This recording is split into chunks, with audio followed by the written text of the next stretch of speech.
Hello students, very warm welcome on the YouTube channel of analyst IAS.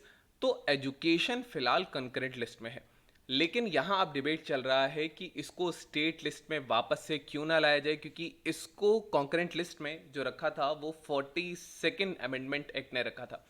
यहाँ पर कुछ चीज़ें हैं जुड़ी हुई, जैसे नेशनल एग्जाम, जैसे नीट का यहाँ पर इसमें कंट्रोवर्सीज होना।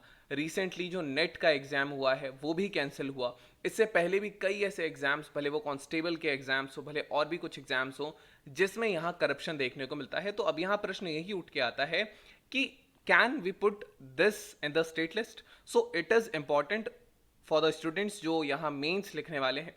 सो why is it in news? Historical background क्या है? What are the international practices? What are the arguments for this? What are the arguments against it? What can be the way forward for this? So let's start. So सबसे पहली चीज आती है कि why is it in news? So ये जो debate है इसको वापस स्टेट लिस्ट में ले जाने के लिए, एजुकेशन को कॉन्क्रीट लिस्ट से, ये प्रोमिनेंट होता चला जाता है। रीजन इज नीट के एग्जाम, यूजी के एग्जाम्स का यहाँ एक कंट्रोवर्शियल होना है। यहाँ पे एग्जाम्स का हिस्टोरिकल शिफ्ट जो एजुकेशन का था, इसको स्टेट लिस्ट से कॉन्करेंट लिस्ट में रखा गया था इमरजेंसी पीरियड के टाइम पे। इसके लॉन्ग लास्टिंग इम्प्लीकेशंस हैं गवर्नेंस पर, एजुकेशन पॉलिसीज को स्टैंडर्डाइज करने के लिए।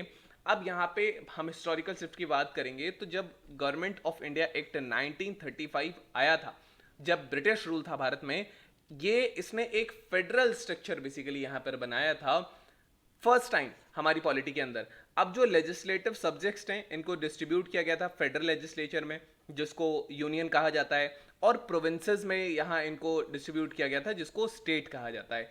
अब यहाँ पर एजुकेशन एक इंपॉर्टेंट पब्लिक गुड था, जिसको प्रोविंशियल लिस्ट के अंदर यहाँ पे रखा गया था। लेटर ऑन जैसे ही भारत आजाद होता है, जो ट्रेंड गवर्नमेंट ऑफ इंडिया 1935 ने रखा था, इसको कंटिन्यू किया गया और एजुकेशन जो था वो स्टेट लिस्ट का पार्ट बना, जितने भी पावर के डिस्ट्रीब्यूशन हुए उसमें। लेटर ऑन यहाँ पर इमरजेंसी के समय पे एक कमेटी थी जो बहुत फेमस कमेटी है, जिसका नाम है Swaran Singh committee.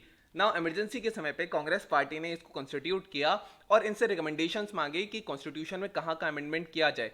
One of the recommendation जो थे इस कमेटी के, वो थे कि एजुकेशन को कॉन्करेंट लिस्ट में रख देना, यहां पर इन ऑर्डर की ऑल इंडिया पॉलिसीज जो सब्जेक्ट पर हैं इसको इवॉल्व की जा सकें। यहां पर उसके बाद 42nd कॉन्स्टिट्यूशनल अमेंडमेंट एक्ट आया जो 1976 में आया। इसमें एजुकेशन को स्टेट लिस्ट से कॉन्करेंट लिस्ट में रख दिया गया। अब कोई भी डिटेल रैशनल जो था ये प्रोवाइड नहीं किया गया इस चेंज के लिए, बस इसको कर दिया गया। लेटर ऑन यहां पर कुछ चीजें हुई। लेटर ऑन जब जनता पार्टी गवर्नमेंट, जिसको मोरारजी देसाई लीड कर रहे थे, इन्होंने 44th कॉन्स्टिट्यूशनल अमेंडमेंट एक्ट जो है इसको यहां पे लागू किया। और ये जो एक्ट था ये बेसिकली 42nd अमेंडमेंट ने जितनी भी चीजें की थी उनको रिवर्स करने के लिए था। तो यहाँ पर बहुत सारी चीजों को रिवर्स किया गया, बहुत सारे कंट्रोवर्शियल चेंजेस को रिवर्स किया गया जो 42nd अमेंडमेंट में आया था। लेकिन ये जो एक वन ऑफ दीज अमेंडमेंट जो था वो था कि एजुकेशन को वापस कॉन्करेंट लिस्ट से यहाँ पर स्टेट लिस्ट में लेकर के आया जाएगा। लोकसभा से ये बिल पास हो जाता है, लेकिन राज्यसभा में जाके ये बिल पास नहीं हो पाता है, तो उसका स्टेटस वहीं पर रुक गया और उसके बाद से एजुकेशन कॉन्करेंट लिस्ट में है इंडियन कॉन्स्टिट्यूशन की। तो ये है इसका हिस्टोरिकल बैकग्राउंड। यहां पर कुछ इंटरनेशनल प्रैक्टिसेस भी हैं, देख लेते हैं कि आसपास विदेशों में क्या चल रहा है। यूनाइटेड स्टेट्स की अगर हम सबसे पहले बात करते हैं तो यूएस में स्टेट गवर्नमेंट और जो लोकल गवर्नमेंट होती है ये एक ओवरऑल एजुकेशन स्टैंडर्ड सेट करती है। स्टैंडर्डाइज टेस्ट होते हैं, सुपरविजन होता है कॉलेजेस का, यूनिवर्सिटीज का। जो फेडरल एजुकेशन के डिपार्टमेंट है ये प्राइमरली इसमें पॉलिसीज होती हैं फाइनेंशियल एड के लिए, यहाँ पे चीज़ें होती हैं। यहाँ पे की एजुकेशन इश्यूज पर जो होता है वो यहाँ पर इनका जो मेन फोकस होता है वो यहाँ होता है इक्वल एक्सेस हो। तो ऐसा यूएसए के अंदर होता है। देन यहाँ पर अगर हम बात करेंगे कनाडा की, तो कनाडा में एजुकेशन कंप्लीटली जो है वो वहाँ के जितने भी प्रोविंसेस हैं या स्टेट्स हैं वही इसको मैनेज करते हैं। इसका मतलब है कि हर एक प्रोविंस और टेरिटरी का एक अपना एजुकेशन सिस्टम होता है, अपना करिकुलम होता है, अपने फंडिंग अरेंजमेंट्स होते हैं। जो फेडरल गवर्नमेंट है ये एक लिमिटेड रोल प्ले करती है। प्राइमरली इनका जो फोकस होता है वो होता है फंडिंग पर, जो पोस्ट सेकेंडरी एजुकेशन होती है, रिसर्च होती है, as well as national standards को प्रमोट करने या बेस्ट प्रैक्टिसेस के लिए ही यहाँ पे फेडरल लेजर काम आता है। बाकी प्रोविंसेस का यहाँ पे रोल है। अगर हम यहाँ पे जर्मनी की बात करते हैं तो जर्मनी का जो कॉन्स्टिट्यूशन है, यहाँ लेजिस्लेटिव पावर जो एजुकेशन की है ये लैंडर्स के पास है। लेंडर्स बेसिकली ये स्टेट्स के ही इक्विवेलेंट होते हैं, so these are basically lenders in the Germany. इसका मतलब कि हर एक लैंड जो है या हर एक जो स्टेट है उसके पास सिग्निफिकेंट ऑटोनॉमी है कि वो एजुकेशन सिस्टम को यहाँ पे शेप कर सकता है।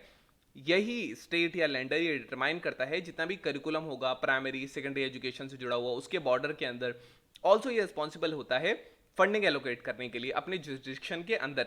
यहाँ पर एक एग्जाम्पल और हम ले सकते हैं, जो एग्जाम्पल है साउथ अफ्रीका का।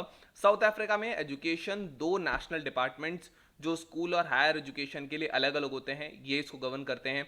जो प्रोविंसेस यहाँ पे हैं इस कंट्री के, ये प्रोविंसेस जो हैं इनका एक अपना एजुकेशन के डिपार्टमेंट्स होते हैं, इनके सेल्फ एजुकेशन के डिपार्टमेंट्स होते हैं पॉलिसीज इंप्लीमेंट करने के लिए, नेशनल डिपार्टमेंट्स होते हैं लोकल इश्यूज को डील करने के लिए। So these are the things. अब यहाँ पर कुछ चीज़ें हैं कि क्यों इसको सेंट्रलाइज होना ही चाहिए। सबसे पहला, एक यूनिफॉर्म एजुकेशन पॉलिसी जब होगी तो वो कंसिस्टेंट रहेगी एजुकेशन स्टैंडर्ड्स के साथ पूरी कंट्री में। एक कॉमन करिकुला होगा, टीचिंग मेथड्स कॉमन होंगे, असेसमेंट कॉमन होगा। ये जो है जो रीजनल डिस्पैरिटी होती है ये कम हो जाएगी। फेयरनेस यहाँ पर ज़्यादा देखने को मिलेगी, फेयरनेस इंक्रीज हो जाएगी। स्टूडेंट टीचर मोबिलिटी इंप्रूव हो सकती है। हम नॉर्थ इंडिया के टीचर्स को साउथ इंडिया में भेज सकते हैं, वेस्ट को ईस्ट में भेज सकते हैं। सो ये एक इंटरचेंज हो जाएगा। ये एफिशिएंट रिसोर्स एलोकेशन होगा, एक इक्विटेबल एजुकेशन एनवायरमेंट होगा पूरी कंट्री के अराउंड। नेक्स्ट जो चीज़ आएगी वो ये स्टैंडर्ड्स इंप्रूव करने में हेल्प करेगा। कुछ जैसे ओवरसाइट होती है हेल्प कर सकती है एजुकेशन स्टैंडर्ड्स को इंप्रूव करने के लिए, जैसे कंसिस्टेंट गाइडलाइंस होंगी, बेंचमार्क्स होंगे सारे एजुकेशन इंस्टीट्यूट्स के लिए जिनको फॉलो करना ही होगा उन्हें। ये इंश्योर करेगा कि जितने भी स्कूल हैं कंट्री के अबाउट वो हाई क्वालिटी प्रैक्टिसेस सारे के सारे स्कूलों में रहेगी बिकॉज वो यूनिफॉर्म रहेगी। देन यहाँ पर एडिक्वेट रिसोर्सेज उनको मिल सकें, इफेक्टिव टीचिंग मेथड्स मिल सकें। अल्टीमेटली ये जो है वो लीड करें एक मोर यूनिफॉर्म या एलिवेटेड एजुकेशन एक्सपीरियंस पर सारे स्टूडेंट्स के लिए। नेक्स्ट जो यहाँ सिनर्जी है लेवल्स के बीच में, जो कोलैबोरेशन है सेंटर और स्टेट्स का, ये बेटर पॉलिसी फॉर्मुलेशन लीड कर सकता है या इम्प्लीमेंटेशन हो सकता है। रिसोर्सेज को कंबाइन करने के लिए एक्सपर्टीज हैं, जैसे पर्सपेक्टिव हैं दोनों लेवल्स ऑफ गवर्नमेंट के। ये जो पार्टनरशिप है ये इंश्योर करती है कि जो पॉलिसीज हैं ये एक वेल राउंड हो, यहाँ पर एक डाइवर्स रीजनल नीड्स हो, यहाँ पर नेशनल स्टैंडर्ड्स हो, सपोर्ट हो, तो इससे ज़्यादा इफेक्टिव और कॉम्प्रिहेंसिव एजुकेशन स्ट्रैटेजीज निकल कर आती हैं। सो ये आर्ग्यूमेंट्स इसके फेवर में हैं। सेंट्रलाइजेशन के कुछ यहाँ कंसर्न्स भी हैं, जैसे करप्शन है, इनएफिशिएंसी है। यहाँ क्रिटिक्स कहते हैं कि एथिकल इश्यूज हैं, प्रोफेशनलिज्म नहीं होगा सेंट्रल मैनेजमेंट अगर हो जाएगा तो। नीट यूजी के एग्जाम्स जैसे नेट के एग्जाम्स हैं, ऐसी कंट्रोवर्सी है। तो ये जो सेंट्रलाइजेशन है ये ऐसी पॉलिसीज को या ऐसी चीज़ों को ये जो है वो एड्रेस नहीं कर पाता है। ये यहाँ पर एक चीज़ है। अब यहाँ आर्गुमेंट्स अगेंस्ट केयर हम यहाँ पे बात करेंगे। सबसे पहला फाइनेंशियल कंसिडरेशंस है यहाँ पर। रिपोर्ट के हिसाब से जो analysis of budgeted expenditure on education था जिसको मिनिस्ट्री ऑफ एजुकेशन ने बेसिकली निकाला था, ये 2022 की एक रिपोर्ट है। और इन्होंने कहा था कि out of the total revenue जितना भी एजुकेशन डिपार्टमेंट खर्च करता है, एस्टिमेट था वो 6.25 लाख करोड़ पर, जिसमें से 15% जो था वो सेंट्रल गवर्नमेंट ने दिया था 15%, एंड यहाँ पर 85% जो था वो स्टेट्स ने दिया था। नेक्स्ट यहाँ पर इवन इफ एक्सपेंडिचर जो सारे डिपार्टमेंट्स का एजुकेशन ट्रेनिंग पर आता है, जो शेयर वर्क है वो फिर भी 24% 76% रहता है रेस्पेक्टिवली। तो अल्टीमेटली तो ज़्यादा तो इसमें फाइनेंसेस स्टेट के ज़्यादा रहे हैं। नेक्स्ट सेंट्रलाइजेशन के कुछ कंसर्न्स हैं। आर्ग्यूमेंट ये कहते हैं कि एजुकेशन को स्टेट लिस्ट में इंक्लूड ना, यहाँ पे करप्शन जो होता है वो हो जाता है ना करने पर, प्रोफेशनलिज्म की कमी होगी। जो रिसेंट इश्यूज हैं जैसे नीट है, एनडीए का एग्जाम है, एनटीए है, हाउएवर इन्होंने डिस्प्ले किया है कि सेंट्रलाइजेशन नेसेसरी, इसका मतलब ये नहीं है कि इश्यूज जो हैं ऐसे वेनिश हो ही जाएंगे। यहाँ पे पॉलिसीज जो हैं वो टेलर्ड होंगी। स्टेट आर्ग्यू करते हैं ऑटोनॉमी के लिए अपनी एजुकेशन पॉलिसीज को डिजाइन करने के लिए, ताकि लोकल नीड्स, रीजनल नीड्स यहाँ पे जो हैं उनको एड्रेस किया जा सके। नेक्स्ट स्टेट ऑटोनॉमी के आर्ग्यूमेंट्स क्या हैं? टेलर्ड पॉलिसीज यहाँ पे होंगी जो सूट करेंगी वहाँ के खुद के स्टेट को। फाइनेंशियल कंसिडरेशंस यहाँ पर हैं।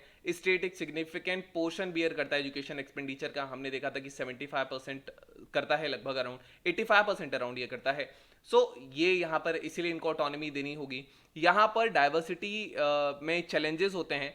One side fits for all approach जो है ये विजिबल नहीं है, ना ही ये डिजायरेबल है अगर इंडिया की डाइवर्सिटी की बात करेंगे तो।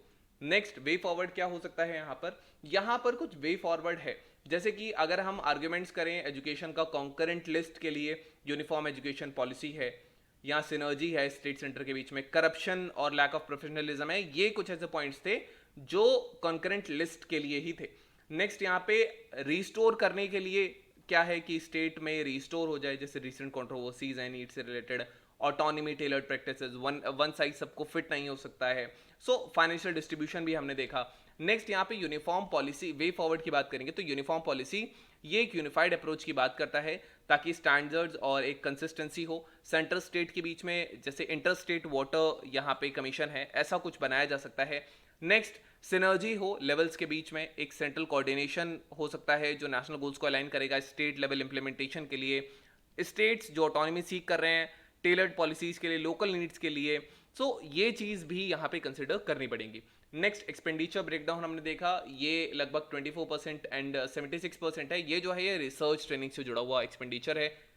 आगे क्या किया जा सकता है, सेंट्रलाइजेशन को बैलेंस किया जा सकता है, एक राइट बैलेंस हो नेशनल स्टैंडर्ड्स के बीच में और स्टेट लेवल के बीच में, तो दोनों ही यहाँ बने रहे। एक कोलैबोरेटिव अप्रोच हो यहाँ पे जो सेंटर है और स्टेट के बीच में, तो यहाँ पर एक कॉम्प्रिहेंसिव एजुकेशनल स्ट्रैटेजीज देखने को मिल सकती हैं जो सेंटर और स्टेट के बीच में हो। नेक्स्ट यहाँ पर डाइवर्सिटी को एड्रेस करना, पॉलिसी जो लोकल नीड्स को यहाँ पे एड्रेस करें नेशनल वाइड कंसिस्टेंसी मेंटेन करने के लिए, this is the only way forward with us. Now we have our today's prelims discussion. The question says, in the context of the ongoing debate on the placement of education in the Indian Constitution, consider the following statements. A major argument for retaining education in the concurrent list is to ensure equity in educational opportunities across diverse regions. The financial burden of education is primarily borne by the central government.